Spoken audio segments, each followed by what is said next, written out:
President-elect Joe Biden will be president of the United States in just 10 days, but there are growing calls for Donald Trump to be out of the White House even sooner, following Wednesday's deadly attacks on Capitol Hill.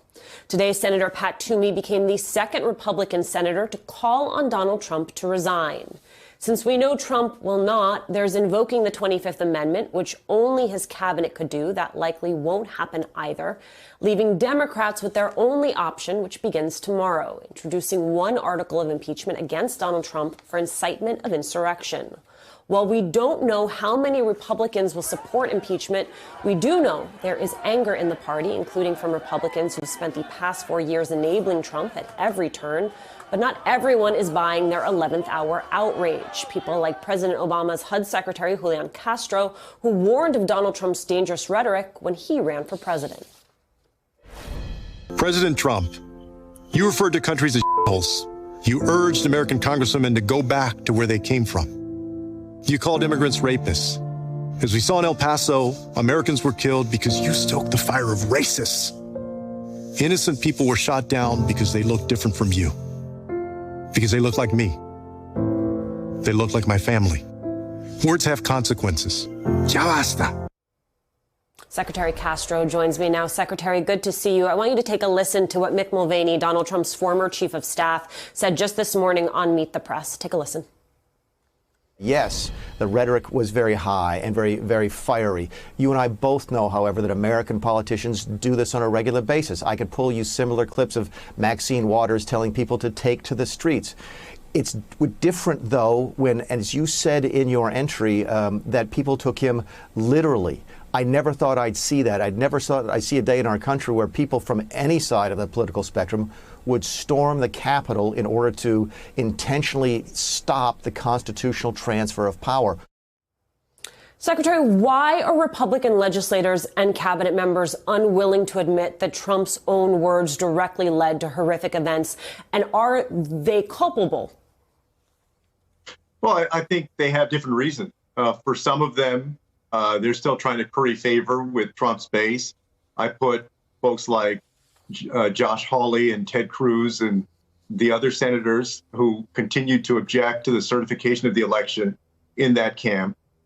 Some of them know that it would also indict them. People like Mick Mulvaney, who stood by while Donald Trump was inciting hate and in some cases violence against immigrants, against other groups. So they don't want to face that themselves. And others truly hold the beliefs that Donald Trump holds, which are bigoted and racist.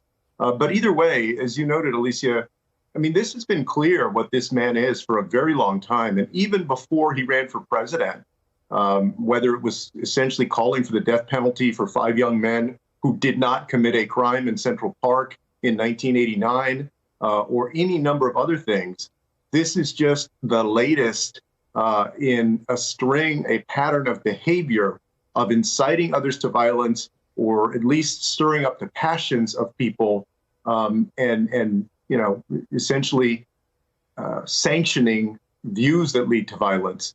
And it's something else as well to see that for some of these politicians, they had to feel personally endangered themselves before they could see clearly.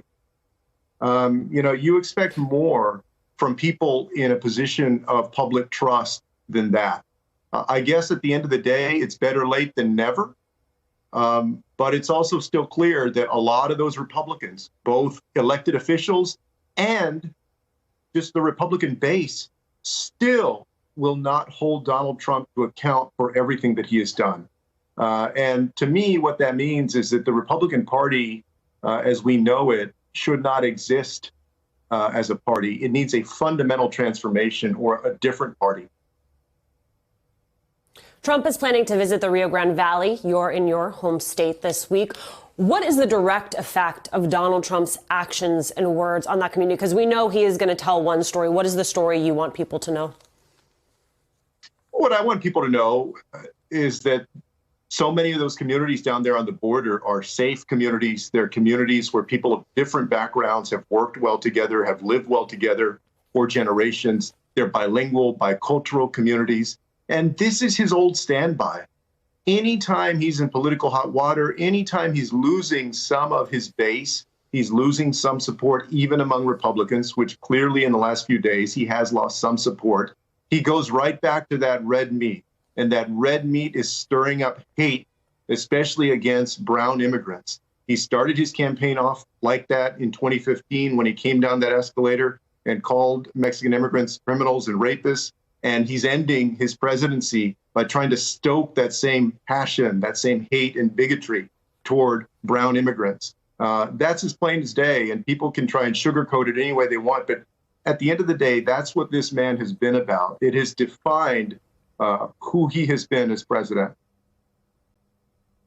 Secretary, we know that House Democrats are moving to impeach the president this week. Do you believe that he should be charged with sedition? Yes, I do. I believe that he should be removed from office in any way that they can legally do that, the 25th Amendment, or, of course, through impeachment.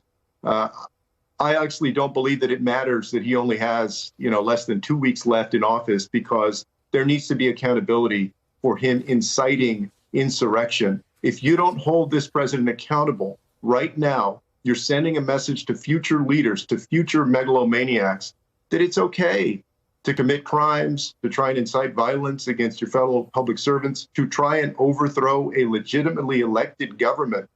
And that's a message that you cannot afford to send if you expect to preserve a democracy. So my hope is that the House will act quickly, that it, when it makes sense, either immediately or in a few weeks, they're going to send those articles of impeachment or that one article of impeachment over to the Senate. And my hope is that the Senate will act at that time. We need to stamp into history the crime that Donald Trump has committed and that he was unfit for office, and set an example with him for future leaders in our country. All right, Secretary Castro, thank you so much for your time. Hey there, I'm Chris Hayes from MSNBC. Thanks for watching MSNBC on YouTube. If you want to keep up to date with the videos we're putting out, you can click subscribe just below me, or click over on this list to see lots of other great videos.